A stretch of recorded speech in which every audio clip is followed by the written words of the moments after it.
ఓం gun గణపతయే నమో నమః. ఈరోజు మనం శ్రీవారి వారోత్సవాల గురించి తెలుసుకుందాం.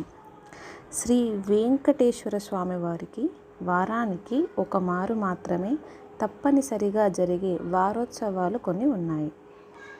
ఇలా ఆయా వారాల్లో జరిగే ఆయా సేవలను గూర్చి తెలుసుకుందాం. మంగళవారం అష్టదళ పాద పద్మారాధన. ప్రతి మంగళవారం ఉదయం 6 గంటలకు రెండవ అర్చనగా 108 బంగారు కమలాలతో మూల విరాట్టుకు జరిగే అర్చన కార్యక్రమమే అష్టదళ పాద పద్మారాధన.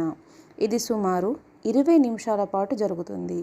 1984వ సంవత్సరంలో టీటీడీ దేవస్థానం స్వర్ణోత్సవ సందర్భంగా ప్రవేశపెట్టబడిన సేవ ఇది. హైదరాబాదు వాస్తవ్యుడు ఒక మహమ్మదీయుడు భక్తుడు ఇందుకు అవసరమైన 108 బంగారు పద్మాలను కానుకగా సమర్పించాడు.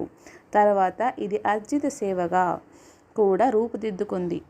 108 బంగారు కమలాలతో అష్టోత్తర శతనామాలతో అర్చన జరుగుతుండగా భక్తులు నయనానందకరంగా శ్రీ స్వామివారిని దర్శించవచ్చు.